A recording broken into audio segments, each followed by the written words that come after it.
মুন্সিগঞ্জের গজারিয়ায় মেঘনা নদীতে বালুবাহী বাল্ক হেডের ধাক্কায় ডুবে যাওয়া ট্রলারের 3 যাত্রীর মরদেহ উদ্ধার করা হয়েছে। তবে এখনও নিখোঁজ রয়েছেন বেশ কয়েকজন। ডুবে যাওয়া ট্রলার উদ্ধার ও ধাক্কা দেওয়া বালুবাহী বাল্ক হেড জব্দ করে পুলিশ। নিখোঁজদের উদ্ধারে অভিযান চালাচ্ছে ফায়ার সার্ভিসের ডুবুরি দল। গত রাত 9:30টায় গজারিয়ার বাউশিয়া লঞ্চঘাট থেকে চাঁদপুরের মতলবগামী ট্রলারটি প্রায় 70 জন যাত্রী নিয়ে ডুবে যায়। এ সময় বেশিরভাগ যাত্রী সাঁতরে এবং স্থানীয়দের সহযোগিতায় তীরে পৌঁছেন। খবর পেয়ে রাতেই ঘটনাস্থলে এসে উদ্ধার কাজে যোগ দেয় গজারিয়া থানা পুলিশ।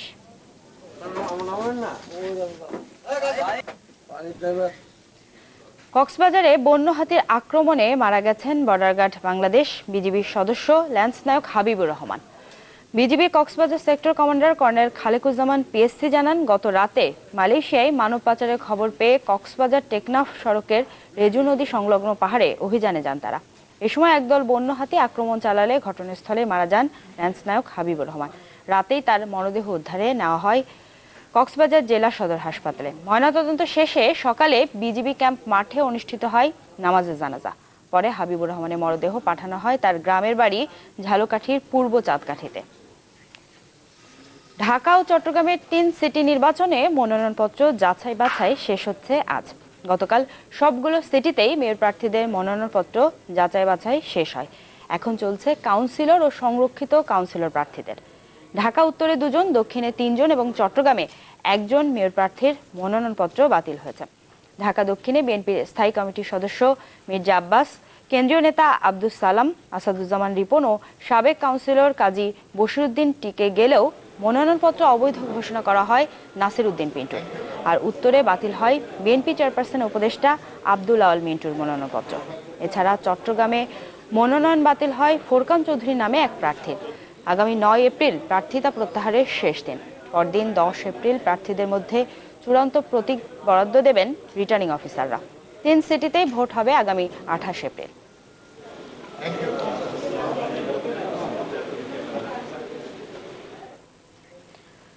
নানা বিভক্তি আছে, উঠে দাঁড়াতে পারছেন না মাঠ পর্যায়ের নেতাকর্মীরাও।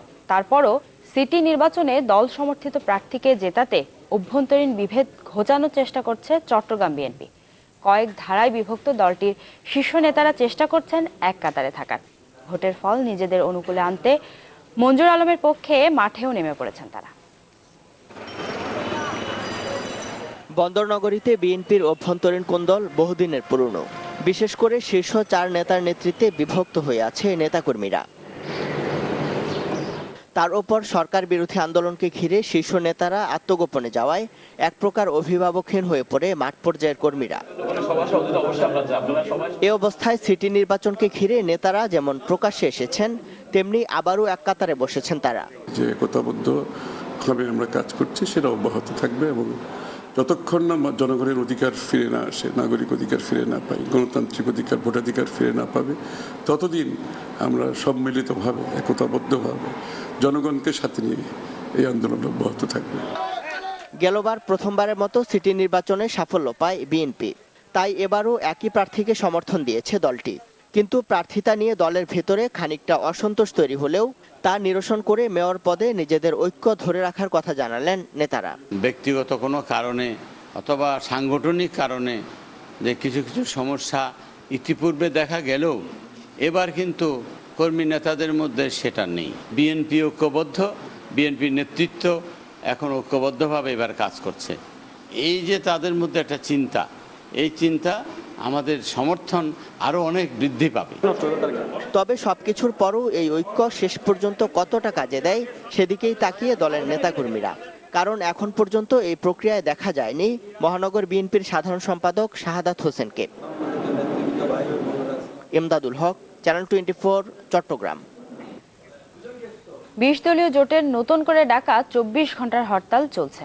সকাল 6টা থেকে শুরু হয়ে আগামীকাল সকাল 6টা পর্যন্ত চলবে এই কর্মসূচি। এছাড়া টানা অবরোধে 87তম দিন আজ। তবে সিটি কর্পোরেশন নির্বাচনের কারণে ঢাকা ও চট্টগ্রাম মহানগরকে হরতালের আওতামুক্ত রাখা হয়েছে। হরতালে এখন পর্যন্ত কোনো অপ্রীতিকর ঘটনার খবর পাওয়া যায়নি। যে কোনো ধরনের নাশকতা এড়াতে দেশের গুরুত্বপূর্ণ পয়েন্টে মোতায়েন করা হয়েছে আইনশৃঙ্খলা বাহিনীর অধিক সদস্য।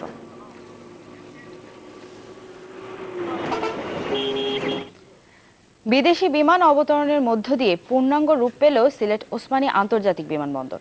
16 বছর আগে আন্তর্জাতিক মানে উন্নীত এই বিমানবন্দরে ফ্লাইট পরিচালনা সম্ভব হচ্ছিল না রিফুয়েলিং ব্যবস্থা না থাকায়।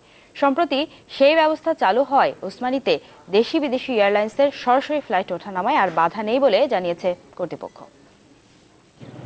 সিলেট ওসমানী বিমানবন্দর 1998 সালে এটাকে আন্তর্জাতিক বিমানবন্দরে উন্নীত করা হলেও তা ছিল কেবল নামে মাত্র, কারণ রিফুয়েলিং ব্যবস্থা না থাকায় বারবার বন্ধ হয়েছে আন্তর্জাতিক ফ্লাইট চলাচল।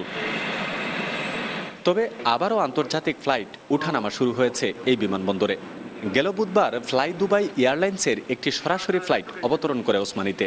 ফ্লাই দুবাই সিলেট থেকে সপ্তাহে 5টি সরাসরি ফ্লাইট পরিচালনা করবে, আর সপ্তাহে 3টি ফ্লাইট চালাবে এয়ার এরাবিয়া। আপাতত তারা সপ্তাহে 5টা ফ্লাইটের শিডিউল দিয়েছেন। এয়ার এরাবিয়া নামে একটা এয়ারলাইন্স, তারা সিভিল এভিয়েশন অথরিটির কাছ থেকে অনুমোদন পেয়েছেন।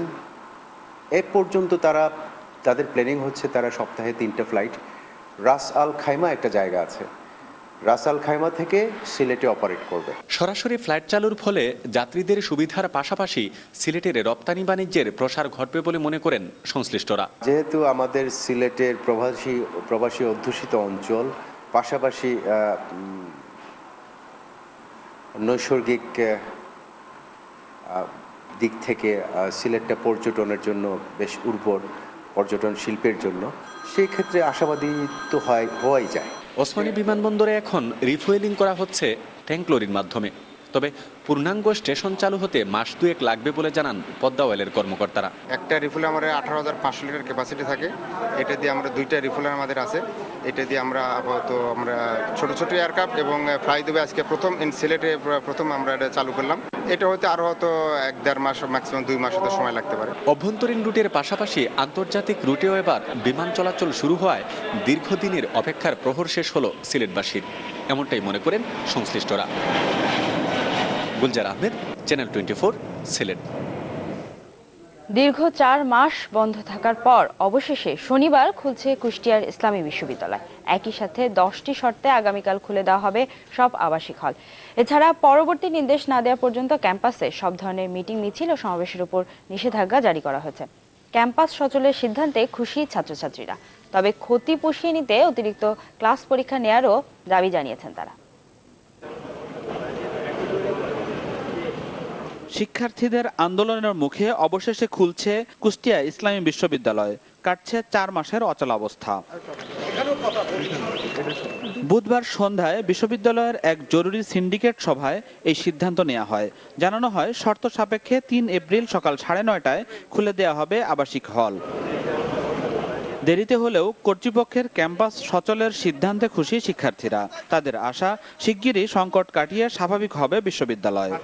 দীর্ঘদিন বন্ধ থাকার পর ইসলামী বিশ্ববিদ্যালয় খুলেছে, এটা অবশ্যই একটা ইতিবাচক সিদ্ধান্ত। যারা আমরা বিশ্ববিদ্যালয়ে পড়ালেখা করতে এসেছি, আমাদের বাবা মা অনেক কষ্ট করে আমাদেরকে পড়াচ্ছে। আমরা চাই সুষ্ঠু স্বাভাবিকভাবে ক্লাস করি, পরীক্ষা দিয়ে আমাদের ডিউ টাইমে আমরা বের হয়ে যাই। তবে কারো কারো কপালে দুশ্চিন্তার ছাপ, কেননা এরই মধ্যে শিক্ষা জীবন থেকে হারিয়ে গেছে অনেক দিন।